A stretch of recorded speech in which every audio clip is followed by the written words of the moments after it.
There we go. Hi. What's going How's on? it going? I'm doing Pretty alright. good, man. I'm ill. Huh? I'm ill. Oh, you're ill? What's wrong? Everything's blocked up. That sucks. Can't cough. So I'm just going to be on mute most of the time, just sneezing and coughing. I'm just going to be on mute. Nah.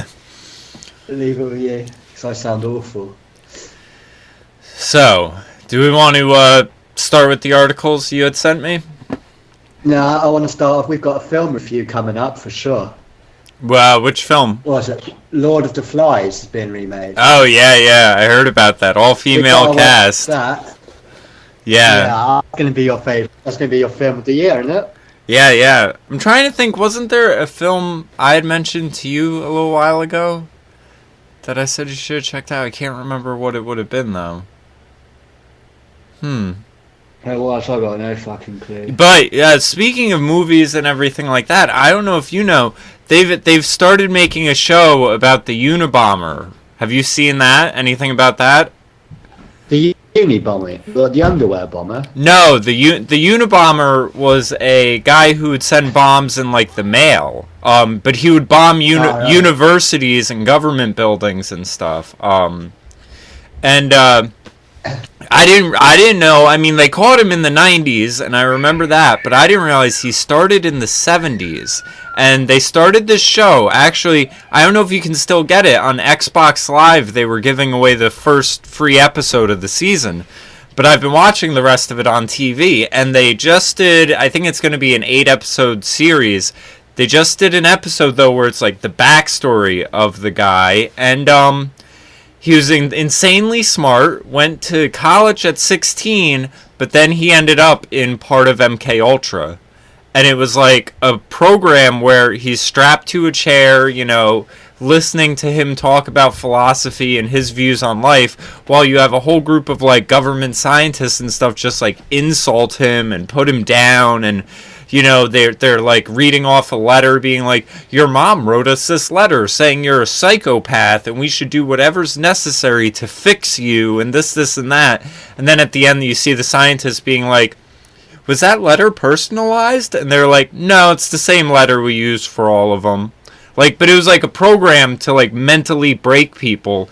And you know, at 16, you can be intelligent, but you aren't emotionally developed all the way. So like, it's crazy. This guy was like a terrorist bombing the shit out of everything, but the government like made him. And it's not in the way that like how they do with the underwear bomber, where they like give him the supplies, set him up and everything like that. Like this guy was smart, but you know, some smart people have a screw loose, and then he ended up in the MK Ultra program and they just took that screw out all the way, and he just started fucking attacking shit. If I was writing it, I'd like have him in class, and like his classmate could be that James Holmes character. Mm-hmm. Because he was like doing some crazy stuff as well. I don't know if you remember, but like the Batman I'm shooter, sure right? James Holmes, he was like doing this weird course in a military paid course in uni, and it's all about time traveling and the possibility of doing it through quantum mechanics and policing through it. Wasn't he doing some crazy stuff? James Holmes, the Batman shooter, right? Yeah, what was he doing at college? Wasn't he doing some really wacky space travel? I don't know if it was space travel. I know there was DARPA backed. It was funded by this DARPA lot. But it was I know it was like computer brain interface stuff. Yeah. Like, because I thought, I was like, you know, in a program like that, for all we know, he might have a chip in the back of his head and they're controlling him with a remote, because they were doing that in the 60s. So I'm sure it's like even more advanced. Then I'll get into that when they first started doing that. But but the other weird thing with James Holmes didn't he have that lawyer who had done Timothy McVeigh, and she was like connected to DARPA and MK Ultra. That I don't know, but it wouldn't surprise me. He had a lot of Manchurian candidates, that lawyer. It wouldn't surprise me, because I remember coming across something a while back where there's also... Yeah, but you could put like in the script, like he comes across James Holmes on his like journey. So, all right, James, how's it going? Yeah, right. Like you're just being fucking insane. But the thing I was going to say is, there's also, I've seen it where, like, on very high profile and shady cases where, like, it's a suicide or a drug overdose by someone who doesn't have a drug problem, or, any of those weirdo, like, Chris Cornell, Chester Bennington things. It's generally always the same coroner on the coroner report, too. Like, you have these characters that, like, like pop up. Marilyn Monroe, JFK, and... Yeah. Yeah, like a whole bunch of them. They'll use the same person. Yeah, you want someone reliable. Yeah, right? Yeah. Someone that's consistent. I wonder what skeletons that fucking coroner's got. Yeah, they must be blackmailed like crazy. Because they're basically a cleanup crew. Like... Just go in there and make it look like what we're saying it looks like. That would be a good film.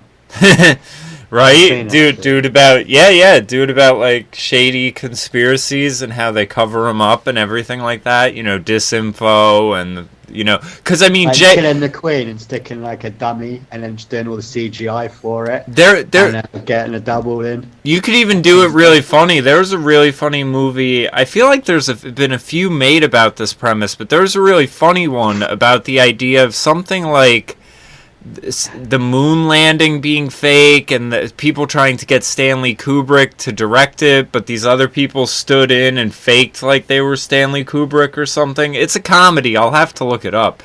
But you could do it like that and it would be hysterical, or you could do it on a serious level where it's like I remember hearing stuff about JFK where like, after he got shot, like they were like performing autopsies and like plastic surgery on him and removing his brain while he was being transported from one location to the other. The fucking moment the car pulled in the lot, the first thing they did was reupholster it. Like that operation, the cleanup crew was in full force surely that a day. Magic bullet should put that all to rest. Yeah, right. Magic bullet, man. It's magic. What don't you fucking get, Jamie? It's a magic bullet. I still can't even believe that that was a phrase. Went left, right, up, down, in Kennedy's throat, left, right, went to the shop, grabbed a beer, came back, went through Connell's back into his hand, went left, went right, and then it's just found in pristine condition, like didn't touch anything. Yeah, I still can't believe that phrase was even believe that? Uttered into public consciousness. But it's magic. Right? Yeah. Like it's in the title. Yeah. And that shows you how brazen that this sort of... That was actually the thing like woke me up was the JFK film. Yeah. That was like the first film I ever saw. I think that like really woke me up. And that really shows you like how brazen this to the left. This aspect of the government has been. To the left. Because to the left. It's fucking classic. Yeah. They'll fucking blow a president's head off. Speaking of all that stuff, the idea of taking out a president and all that. What do you see in the UK? I know you pay attention to more independent news sources, but how does the European media present what's going on with Trump?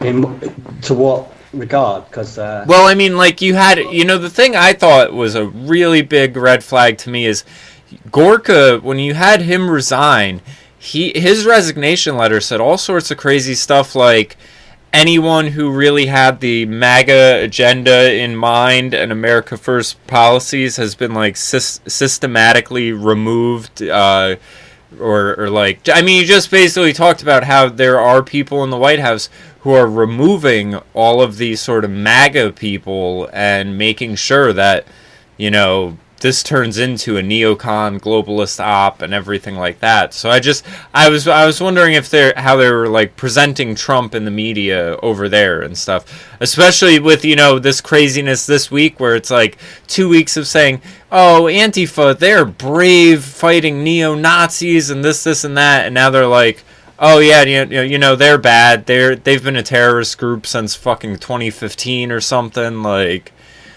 that's so nuts. I think about all these useless idiots who, like, if they knew Antifa was a watch terrorist group, they wouldn't join it. But because they haven't been told that it was one in 2015, they've been just joining, and now all these people are probably on like government watch lists and everything like that.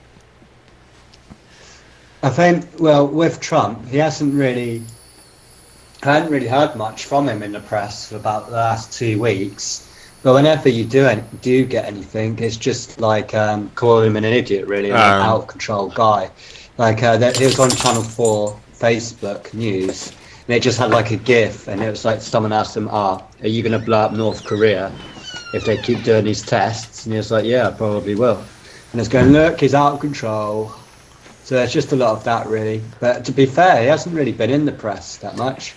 How crazy is that, though? You have North Korea. You just get lots of. It's just very shitty little sound bites you'll get of Trump, just making him look like he's out of control, he's insane, he's like, you know, always saying the wrong thing, which is probably true. Trump doesn't word things very well, but.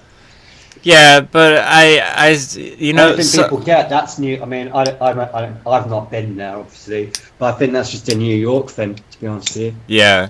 I mean, he isn't as polished as, you know, the previous politicians who have all had, like, actor training to act presidential and stuff. Well, I think that sums Trump up really well. He's not polished in anything, but he's adequate in all areas. Yeah. And that's why it's such a success. Like, it's not a polished...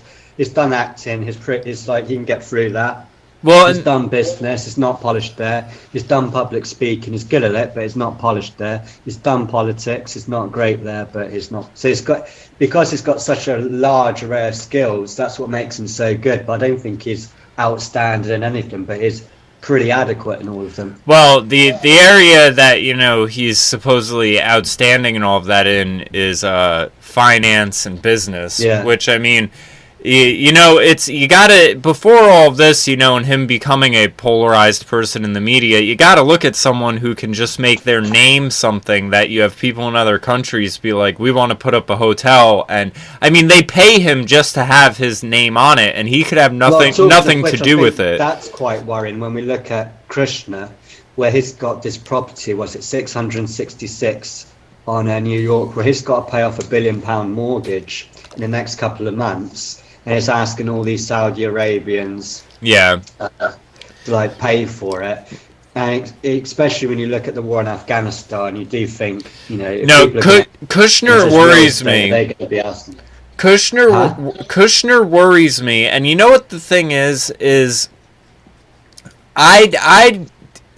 you know, it's weird because with Barack Obama, you can have his family members act in this sort of de facto government representative position. You know, Michelle Obama is doing all this Get Fit stuff and her fucking school, you know, meal thing. And then they try to make a big deal about Trump's family and their involvement and, you know, holding certain positions and stuff like that. But they, you know, I feel like if it was anything else, they put the notion out there that this is problematic, but then I think they were told, don't do it, because Ivanka and Kushner, I think the Democrats use them as like an in. Because they, you know, they're in that sort of socialite, New York, you know, they go to parties with Soros' son and like all sorts of other people. So I think the deep state likes Ivanka and Kushner around. I'm not too crazy about either of them. You know, family is one thing, but I think their politics are very just not on par with what the country wants or what their father wants. Or, I mean, you know, like the Bannon leaving, that really bothered me, but I feel like the only reason he would have left is if they felt he could do more back at Breitbart as far as fighting the fake news and stuff like that. But we all know I need a giant fucking tinfoil on my hat, but I always figured that there'd be no point really taking Trump out, because if you do, you've got Bannon probably stepping in, and he'll be like Trump on steroids. So if you're going to be looking at removing Trump, really Bannon has to go first. Well, Bannon's out of the picture, and Bannon was just an advisor. Legally, you end up with Mike Pence, and Mike Pence. Now, here's the thing. There was Remember I was telling you about that stuff those people were showing me, like the idea the Trump modeling thing was a human trafficking front? Well, that turned out to be fake news. But there was other money movement stuff tied in there where there were like weird campaign funds being diverted and everything like that. Well, what that turned out to be was Mike Pence was running a shadow campaign behind Trump's back, where he was basically raising money in Trump's name, but for like a Pence 2020 run at the office. Like he was going to, I assume Trump's going to try to get reelected, so I guess Pence would be running against Trump. So you'd have the vice president running against the president, which would be really odd. But I mean, I don't know. It's weird because, you know, Pence was the one that was put across as actually conservative. Trump is more of a centrist, but he's more of a nationalist, and Pence is more tied in with the deep state. So it's really such a mess. Round it back to like Hollywood and movies. Have you seen that Tom Cruise has done that film about Barry Sills? No. Yeah, Tom Cruise plays Barry Sills, and it's like, I mean, I've only seen a trailer for it. He's like flying around on his plane, doing all his cocaine deals, and he's like getting chased down by the CIA and FBI. No, I didn't know about that. Put it in. Put like Tom Cruise plays Barry Sills. It's like quite a cool film. I think we should like review it. I just thought it was a bit weird. Like I was like, they're doing a film about Barry Sills. Like I thought they would try and keep that one quiet. But in a way, I guess they're trying to glamorize, you know, how cool it is to work for the CIA, being like a drug runner. Yeah. You're looking at it, Google. Yeah, yeah. Cool. Yeah. Surprised that came out. Yeah, me too. Because that's going to get Trump support, isn't it? Like, I mean, people are going to start Googling that when they get home after watching it. Well, there was also, what was that other movie? Reminds you of Highway Ricky Ross in a way, but with an airplane. Well, the one with, did you ever see the movie about Gary Webb? Shoot the Messenger? Yeah, Kill the Messenger, yeah. No, I've not seen it. No. That was really good. But, I mean, I was almost surprised that they let that come out, because that was about a reporter uncovering it, how they systematically went against him and had the media turn on him and make him look crazy. He went into hiding. He would wake up in the middle of the night and hear people, like, cutting his brake line, and, like, they were after him. And it shows, it basically implies they took him out. Like, check out this news article I just sent you on Facebook. You're going to love it. This is the BBC as well. It's not like Alex Jones. You expect Alex Jones to come out with this crazy shit? Look at those two vampires. Actual vampires. What the hell? Oh my... Just like avocados on toast, apparently. Oh my god. This is... Wow. What do you mean, wow? It's pretty cool, isn't it? I'm surprised that the BBC is just... Because, you know, this is stuff we would talk about as far as the elites and, you know, all this stuff. And, like... Now... You've been watching too many films, Paul. Like, you just believe anything on the internet, just anything on the web, doesn't mean it's true. Well, you think that people are literally blood-sucking vampires? Yeah, that's what I'm saying. That's basically what I'm saying. I mean, what is this about? It's kind of like... It's like a sales pitch. Come join our cult. I thought you'd like that.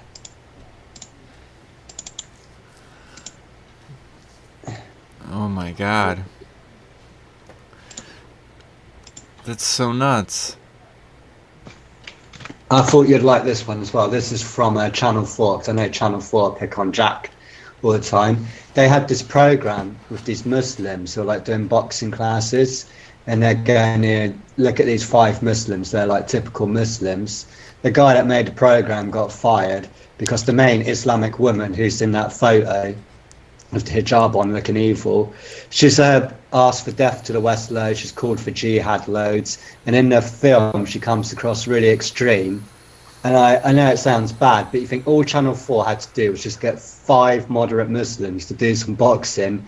They couldn't even find 5. They fucked it up. Turns out like like this woman had to delete her Twitter account. People have been going through it, going through all her previous quotes, how she supports ISIS and all this lovely stuff, and how she's like wants to be a jihadi bride. Wow. My name is Nadia Chan, and I have a master's in law. I describe myself as an anti-colonist Islamist. And these are like supposed to be like showing channels like people in England, like, you know, these are just moderate people. And, you know, the more you have a go at them, the less they get understood. But if you just listen to their views, they're pretty moderate. They're just calling for anti-colonist Islamist movement. I mean, what's the big deal? So, yeah, pretty bad, isn't it? Yeah. And this is what I should have sent you this one first when you were talking about all the MK Ultra stuff. You must have seen this one. Super brains getting closer. Musk lines up 100 million to fund Neuralink brain computer interface. Doesn't that sound wonderful? I wonder where he's getting that money from.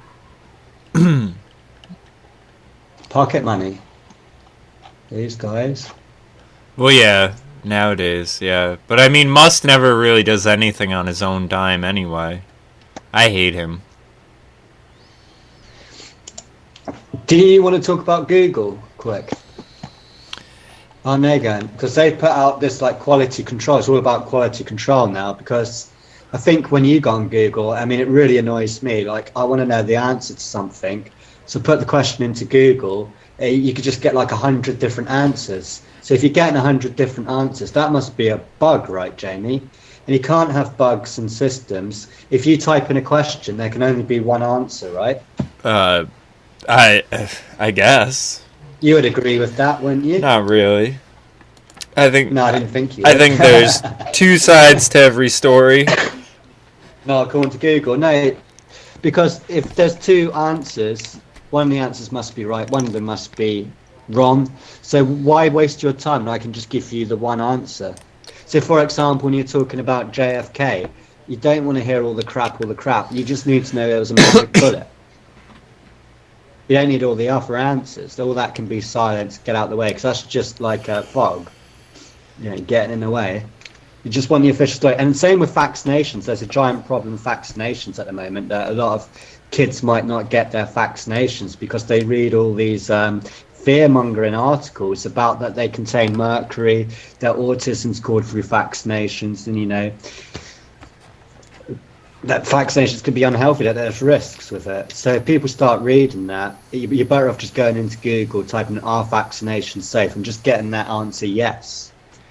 Even though wouldn't that just be a better place to live? Well, the crazy thing is everything that people say vaccinations do that is harmful is listed on the insert with the vaccine.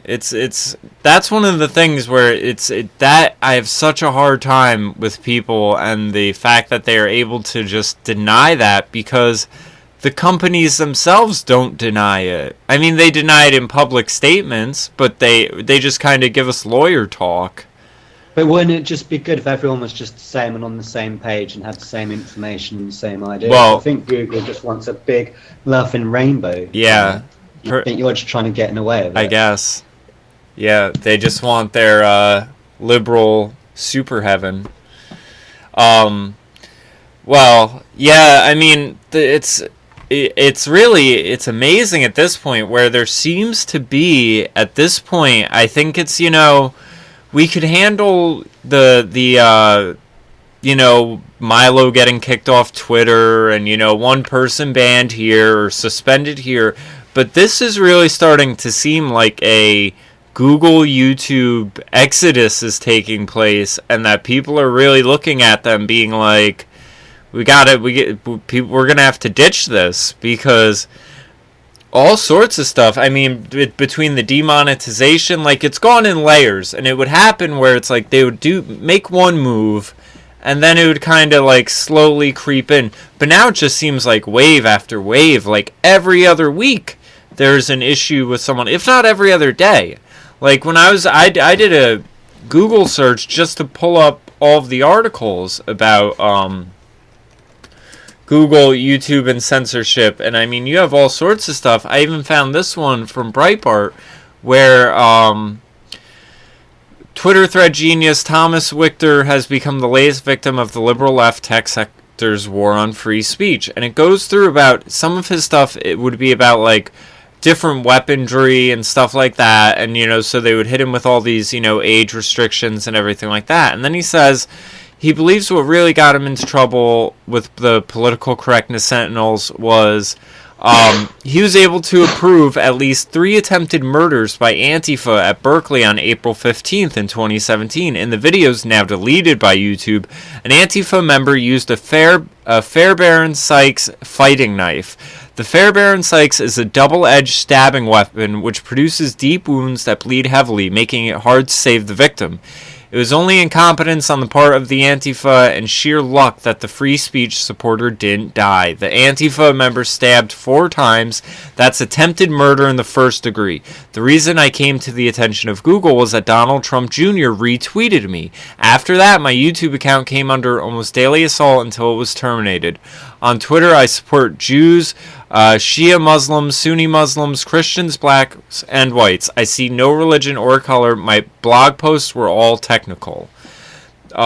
He says the last detail is important because according to Google's explanation as to why his YouTube account was first closed temporarily, then permanently, his videos had been inappropriate content. About 10 of his videos on weaponry were age restricted. YouTube said that he was required to describe the contents of the videos. Since he hadn't, he was violating their terms of use. The videos showed no death and were purely videos of rockets and other weaponry. And then he had a second strike over a video of Iraqi troops defeating a terrorist truck bomb with a shoulder rocket and all sorts of stuff, where they just continually hit him after another. Let's see, here's another thing. Eventually, Wichter's account was killed with death by faceless bureaucracy. And it says, my ability to upload videos was suspended for 2 weeks, which turned out to be a month. Yesterday, I got this. I checked my mail, and they told me I need to take immediate action, or my account and its videos would be deleted. They had signed me out of YouTube. When I tried to sign in, I got this message. We've detected suspicious activity on this account. Please verify your identity. I had to ask for a code to be sent by telephone. Might as well use it, G851648. The area to enter the code allowed only G8516, so I could sign in to verify my account. After 10 attempts, they sent me to a different code that contained only 6 digits. When I entered it, I got this. Again, they had detected suspicious activity on my account, and I had to verify my identity. This time, I clicked a link asking for an explanation for why my account was being suspended. Here's what it said. You told me that I must take immediate action in order to prevent my account from being terminated. However, you haven't told me the action I must take. Please let me know what to do. This was their response. This video is no longer allowed on YouTube because the video has been terminated. I can see that kind of shit going down, like where you need a government ID just to get online, and that'll be connected to your Google account. And without this Google account, you won't be able to apply for jobs. You won't be able to get jobs. And it would be like a 3 strike rule, where if you like offend people or you get a warning, you get after 3 warnings, you get striked off. Now, once you're striked off, you've just got no access to the internet. So I guess what the only solution you've got is you're going to have to use alternatives like Vivaldi. You've got Opera, Yandex. I guess Linux is an obvious one. And I mean, even though it's a bit shit, you've got 4. So people are going to have to start using different browsers. So I don't think even Mozilla Firefox is going down the same road as Google, so that's no good anymore. Yeah. But I don't know how good these alternatives are, like Opera and Vivaldi, and if they're actually any good. And it's the same with your Google search. I guess you've got the DuckDuckGo. So even it's like wherever there's an action, there's an equal and opposite reaction. And I think you're seeing it with YouTube, where you got VidMe and some other one now, where it's blockchain based, and you actually get the currency.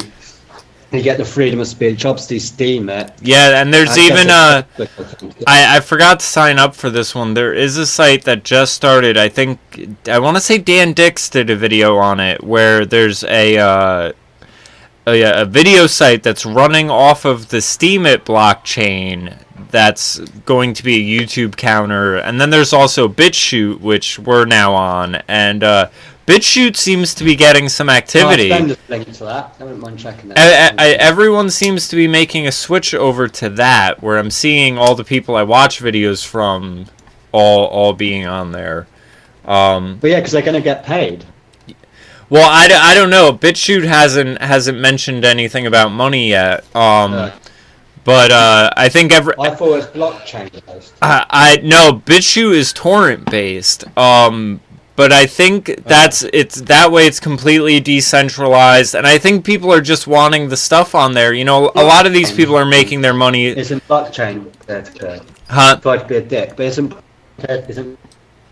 blockchain and peer-to-peer? Is that not really the same thing?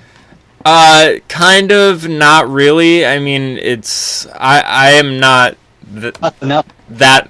I understand peer-to-peer, but I'm not that versed on blockchain. I know it's not the same. I think blockchain was kind of developed out of the peer-to-peer model. Yeah. But they are similar in a lot of ways.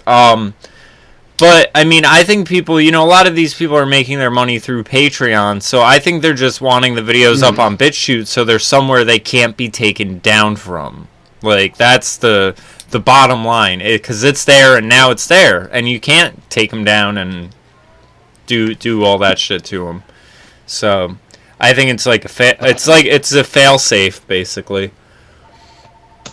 How do you pronounce, like, the main part of the show is I love this subject, and I haven't done any research on it because it's just a giant, just one word that no one's heard of, but I'm seeing come up everywhere now. How do you pronounce it? Precariat. Yeah. So in sociology and economics, the precariat in social class formed by people suffering from the which is condition of existence and predictability or security affecting material or psychological welfare. So what they're saying is, when you read this article, that with algorithms, with robots, with the rise of driverless cars, with drones, you're going to get like robot drones in warehouses. When you go to McDonald's, you can have a robot flipping your burger. When you go to a store, it's going to be like a self-checkout. You know, everything's going to be automated. And even when you call up, it's automated. You're not going to get a human being. And it's just going to mean all these people are just not going to have jobs. And not only are they not going to have jobs, they're not actually going to have any expectation of getting a job. So, and it kind of matches in with the UK, where if you're out of work, you don't get job seekers benefit anymore. So job seekers, you know, seeking for a job. It's called universal credit now. You just get a payment. And you're seeing this in like parts of Europe where they want like a universal income, where everyone will just get like €1,000 a month, and then that's all you need. So it goes on that this is going to be caused that there's going to be no expectation of job security, that underemployment is going to be like the norm. Yeah. And when you get this, because you're going to be reliant on government and welfare, you kind of have to give up the idea of basically property rights. Like, you're not really going to own anything. So it's going to get to a stage where the government will just give you the food you need. They'll give you like a little shoebox to live in. They'll give you the clothes that you need. So you're not going to have any kind of free market anymore. There's going to be no competition. And you've got all of these people like Naomi Chomsky. He's written loads on it. You've got the BBC writing loads of articles on it. The precariat, the dangerous new class. Yeah. So it's always people that are going to be on a basic income. So it's like the big conspiracy that you're just going to wipe out the middle class altogether.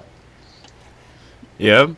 I mean, here you have, in the one article, it says, he explains that new international labor markets have weakened the power of labor and strengthened that of employers. The result is more jobs are part-time with unpredictable hours, low wages, and few benefits. This has been a good for employers, and the risk inherent in capitalist enterprises has been transformed to the workers.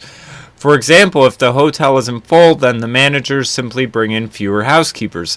This is hard on housekeepers, but easy on hotels. Workers' lives that are increasingly precarious, thus the term for precariat. And you know what's funny is, when I read this, the first thing that comes into my head is Obamacare. because, you know, everyone sells this romanticized socialism thing where it's like, you know, the workers, you know, will own the means of production, and if a corporation is making billions of dollars, well, then the workers will get their cut. But then it's like, okay, well, if business isn't doing well, are you going to take that loss? And that no one ever wants to answer that, because you can't have the workers take on the risk of, or the benefits of the business without taking on the risk. And because we've had this slow encroachment of socialism, we're starting to see that, where like it says, the risk inherent in capitalist enterprises has been transferred to the workers. So all that says to me is we have induced a socialist economy. Yeah, I just sent you an article from The Atlantic as well, which was basically says what you're saying. I'm just absolutely flabbergasted, like, this is going on. It's not really like a big talking point, that people are just going to be, I guess a lot of the workforce is going to be casual, like the casualization of the workforce. Terms that we are familiar with, like stuff like dead-end jobs and stuff like this. That's all we see now are just dead-end jobs. Yeah. But I think you are just getting rid of the expectation of having any kind of idea of having work, and you're going to get all these people lost in society. So they've got to make them like feel like they're part of something. So they're just going to have to sit at home all day and just get like a small government handout and then just paint pictures all day or write a book. And I don't even think they're going to be that productive. I think it's going to end up, you know, that's why they're trying to get them into all this sort of social justice activism. Like, I don't know, have you seen any videos from Candace Owen? She has the YouTube channel Red Pill Black. Like, she did a really good TED. What, your wife? Yep. My future wife. Yeah. Go on a date. I know. I need to find her. But she did a TED talk and was talking about, you know, all this sort of online activism stuff and how it, you know, these people get this immediate feel good, like they feel like they're doing something, but they're really not. But the only things they do is have negative impacts on people and stuff like that. And that's what I think it's going to do. You know, these people don't have purpose, so you're going to have these sort of armchair activists just sort of tweeting out stuff that makes them feel good from their fucking smartphones. And that'll be their quote-unquote job, is to fucking bully and boycott.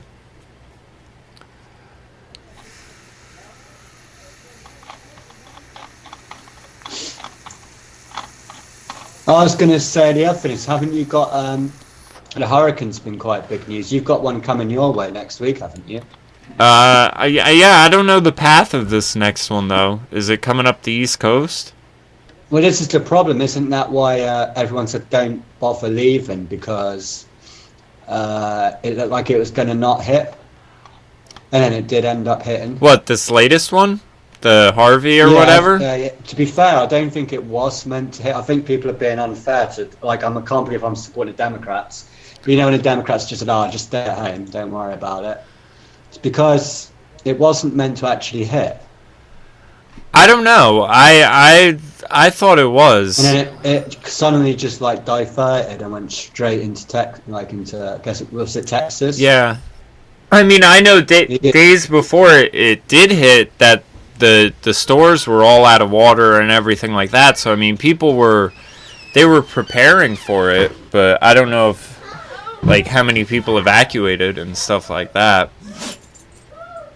I know there were issues with like the mayor or something like that, but I haven't paid too much mind to it. Things like that, you know, it sucks for the people it's happening to, but it's one of those things where people are talking about it in terms of everything you're seeing with Charlottesville and everything like that, like you know, this idea that there's division in the country and everything like that. And then you have something like this hurricane happen, and all those ideas of division go out the window. Like, when America has to deal with something, Americans will come together in a heartbeat.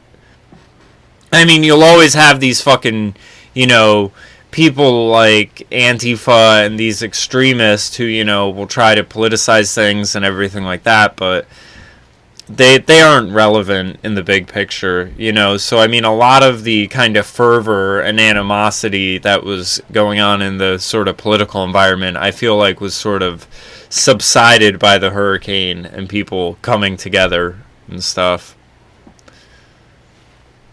But there's just one more article. I know there is another one coming. I suppose I probably should check the path. I mean, because I know even when Hurricane Sandy happened, that was bad on New Jersey, and I still got effects from it up here. Check this article in Google. Type this in. Police. This is in the UK. Police. I shouldn't laugh, but I'm going to do it seriously. This is police. We may not come out if you speak English. You have to type that into Google. Just police. We may not come out if you speak English. So you have to phone up and go, and then they'll come round. But if you phone up and go, oh, hey, sir, I need a police officer to come round, they're just going to go, fuck off. Fury over plan to prioritise help for crime victims who have English as second language. Comments, Jamie. What do you think of that? Wow. I mean, that's law enforcement going in the right direction. Are you reading what I'm reading? Crime victims may not get a visit from the police if they speak good English. Prioritize help for crime victims who have English as a second language. Wow. It's only fair though, isn't it?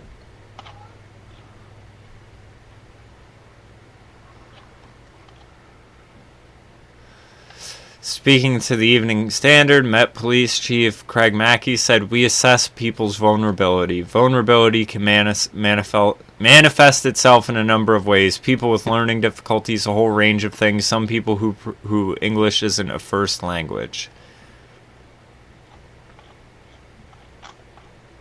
Wow.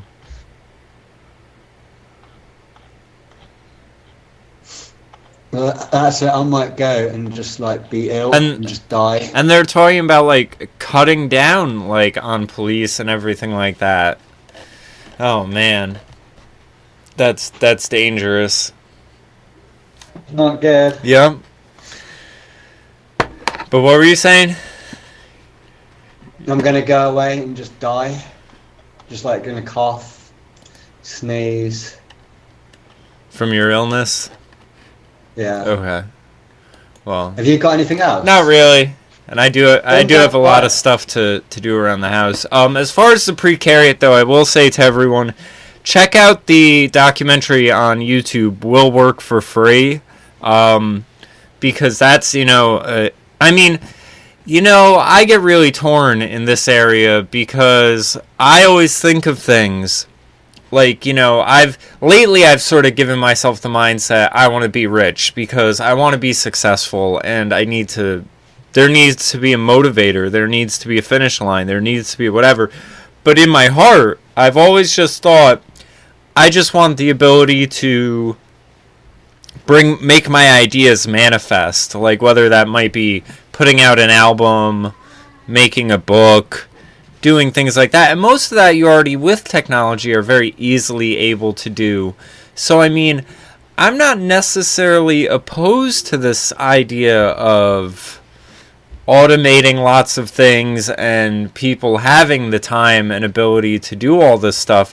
I think it's really got to be thought out, and it's not something you can just haphazardly implement. Like, we can't just be like, oh, well, yeah, we just overnight automated the auto industry, and now there are all these people that, we don't know what to do, because the scales will just be set off balance, and I think it's going to end up, you're going to have a lot of people suffering on a tiptoe to this utopian idea. But this is one of the areas that I'm not necessarily against. I used to be really against it and think that all the tech revolution stuff, the idea of like the creative destruction and all of that, I used to be really opposed to it. I do think there's a way it can work and it could work out well, but It's like the idea of a computer. Like, someone could use a computer for very harmful things, and someone could use it for very good things. The technology itself is neutral. It really depends on what we do with it. So, I suppose we can wrap up with that point. You got anything else, Ed? All right. Well, everyone, pray for Paul that he. No, don't pray for me. On a serious note, we've got like a girl who's in the background, a really important lady, and she's a little bit ill at the moment. So, do you think like group prayer will work, like sending positive messages? I don't know. It might. What do you? I mean, or I was gonna say send you prayers, or anyone in England deliver soup. But and I think the soup will probably be more helpful. But, all right, man. Well, take care and feel better.